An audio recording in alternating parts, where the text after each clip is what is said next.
This morning, maybe before you had even formed a full thought about the day ahead, you walked into your baby's room and she was already awake, lying on her back, watching the light move across the ceiling. You leaned over the crib, her eyes found your face, and then her whole body moved at once, arms and legs going, that full-body delight babies do before they learn to be measured about love. You smiled, you said her name, you picked her up, and then the morning took over, the feeding and the diaper change and the particular chaos of getting through the first hour, and that moment was already behind you. You probably didn't think twice about it. That is exactly the moment I want to talk about today. Because what happened in those few seconds, before your coffee, before the day had any real shape to it, was one of 10 things you will do today that are building something inside your baby's brain that will shape who she becomes for the rest of her life. And none of them look the way most parents expect confidence to look. If this is already making you see your baby differently, hit the like button and subscribe, it really helps. And drop a comment telling me how old your little one is right now. I love knowing who I'm talking to. The developmental window I want to focus on is the first 18 months of life. The brain your baby is building right now is doing something specific, something the research identifies consistently as the seedbed of everything we eventually call confidence. And the pace at which it is happening is difficult to hold in your mind. Around 1 million new synaptic connections every second in the first year of life, a rate the brain will never reach again. What gets wired in now, the emotional patterns, the stress response systems, the interior sense of self, becomes the substrate for everything that comes after. The slowing begins around age 3. By the time she is starting school, the foundational architecture is already there. The psychologist John Bowlby called it the internal working model, the mental blueprint a child builds from early experience about whether the world is safe, whether people can be trusted, and whether she herself is capable of having an effect on it. That last one is where confidence actually begins, not in being told you are great, in the felt, bodily knowledge that when I reach for something, something happens in response, that my actions move the world, that I exist in a way that registers. Researchers studying infant self-efficacy have traced this back to the earliest weeks of life. A newborn who cries and is consistently met begins to form a primitive expectation.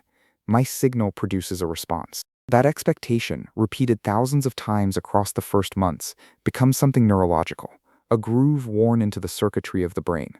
The beginning of a child who will one day try things, fail, and try again, not because she was praised into that posture, but because her body learned it before she had words. Most parents, when they think about building confidence, picture the bigger moments, the enthusiastic celebration after a first step, the applause for a first word, the gold star, the beaming face, the you did it, and those moments matter. They do something real. But they are not where confidence originates, and focusing only on them means missing the 10,000 smaller exchanges that precede them and carry far more weight. The misreading goes like this. We wait for the milestone to acknowledge the child. We applaud the achievement and give less thought to the reaching that made it possible. We celebrate the first word and have already moved past the months of babbling and response that taught her language was worth attempting.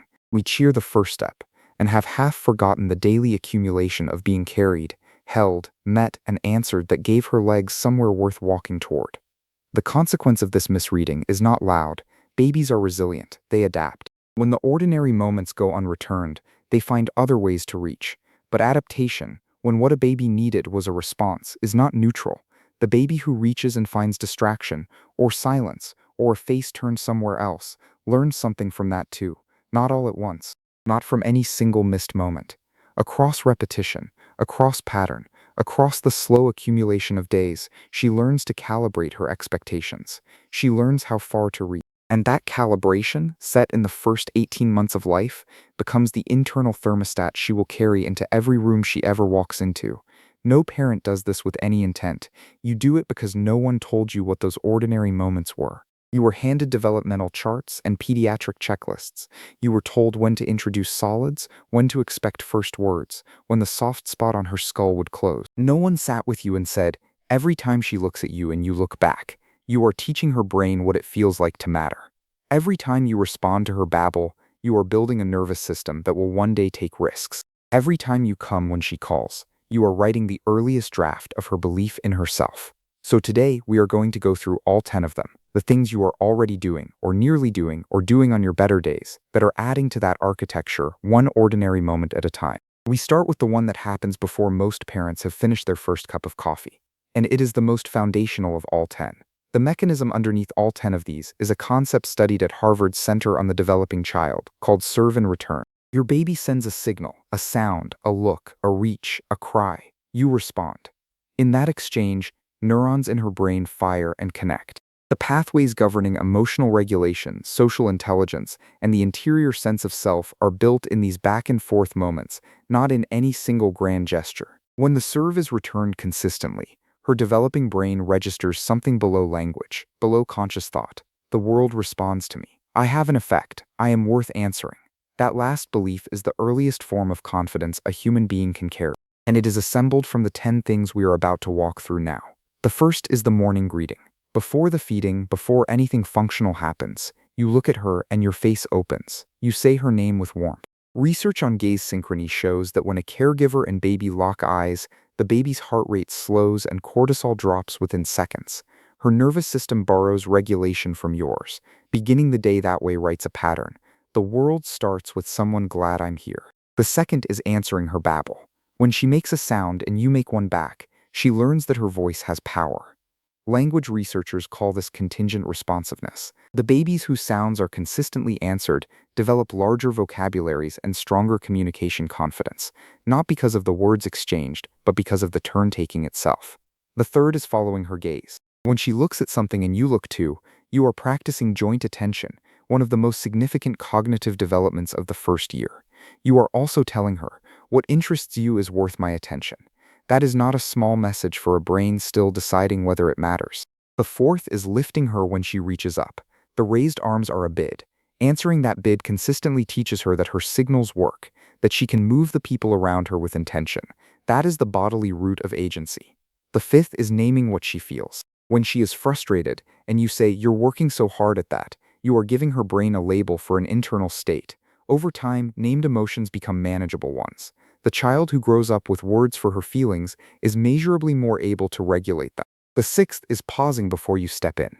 When she is reaching for something just beyond her grasp, the seconds you wait before helping are not neglect. They are the experience of effort paying off. Self-efficacy, the belief that trying produces results, is built in those small straining moments, not rescued from them. The seventh is narrating life while you carry her. The eighth is coming back after even brief separations with a warm, settled face. The ninth is mirroring her expressions back to her. And the 10th, the one that surprises most parents, is staying calm when she cannot be. If you're finding this helpful, please subscribe and turn on notifications. I upload new videos every week and I'd hate for you to miss one. Your support is what makes this channel possible, and it genuinely means the world to me. She is going to reach for your face today. Maybe she already has. She does it the way she does everything right now, with her whole body involved, her attention locked, her intention more focused than you might expect from someone who cannot yet hold a spoon. Most parents feel that moment as sweetness, which it is, but now you know what else it is. She is doing what Edward Tronick's still face research showed babies are wired to do from the first weeks of life, seeking a face that responds, that moves, that confirms the world is alive and paying attention. And when your face softens and you let her fingers find your cheek, you are returning that serve. You are writing into the circuitry of her brain. You reached and something happened. That is the whole lesson. That is the root of everything. Now the last 4 behaviors on this list. The 7th, narrating life while you carry her, is about something subtler than language. When you say, "We are going to the kitchen now. I am going to make us some breakfast," she is not processing the words. She is processing the rhythm of your voice and the movement of your body and the fact that you are including her in the world you move through. Her brain is absorbing something that will take years to fully articulate. I am part of this, not a passenger in it. That sense of participation, of being someone whose presence registers, is written early and stays late. The 8th is coming back. After a brief separation, even just leaving the room and returning, what matters most is the quality of the return. A warm face, a settled body, a voice that carries no residue of wherever you just were. Attachment researchers call what gets built here the secure base. The child who trusts that you will come back is the child who can eventually let you go, not because she needs you less, but because she trusts that leaving is not permanent. The 9th is mirroring. When her face does something and yours echoes it back, she sees herself reflected in the person she loves most. Developmental psychologists have found that this exchange, repeated across thousands of small moments, forms the early scaffolding of self-awareness. She learns what she is feeling by watching what she looks like on your face. You are, in those moments, her first mirror and her most trusted one. The 10th is staying calm when she cannot be. This may be the most demanding thing on this list. When she is past the reach of toys or songs, when her small body is entirely inside a feeling with no exit, what she needs is not someone who matches her distress. Her nervous system is too immature to regulate on its own. What she needs is someone whose system is steadier than hers, someone to borrow calm from. Neuroscientists call this co-regulation. Your steadiness in those moments is not passivity. Every time you hold her through something she cannot name without becoming undone, you are giving her a template for what it feels like to move through difficulty. The research on what all of this builds is consistent across decades of longitudinal study. Children with secure attachment, formed through responsive, ordinary daily care, show stronger emotional regulation in childhood. They perform better academically in adolescence, not because they were drilled, but because a regulated nervous system is a learning nervous system. They form more stable relationships in adulthood. They recover faster when hard things happen. None of this comes from a specific program or method. It comes from a parent who answered the babble, came back after leaving, and stayed steady in the chaos. None of this requires perfection. Tronick himself found that parents miss or misread their baby's cues roughly 70% of the time. 70%. The children of those imperfect, distracted, exhausted, deeply loving parents still develop secure attachment, as long as repair is part of the pattern. As long as the parent notices the gap and returns, with warmth, with a face that says, "I see you, I am back, I did not go far," the repair is not a failure to recover from. The repair is itself part of the lesson. It shows her that connection can break and be found again.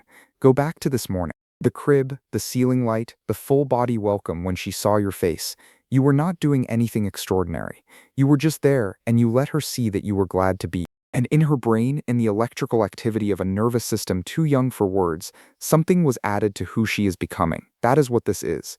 Not a program, not a checklist. A series of ordinary moments, chosen and repeated, that accumulate into a person who moves through the world with something solid underneath her.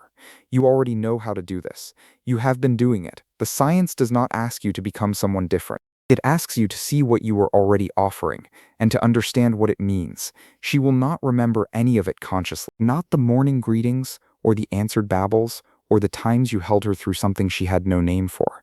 But her body will remember. The way she trusts, the way she tries, the way she reaches for things she has never done before, expecting somewhere below language that something will reach back. You are building that, one ordinary morning at a time. Thank you so much for being here until the very end. It means everything. If this video changed how you see your baby even a little, please share it with another parent who needs to hear it. Check out the videos on your screen now. I think you'll love them. And subscribe if you haven't already. I'll see you in the next one.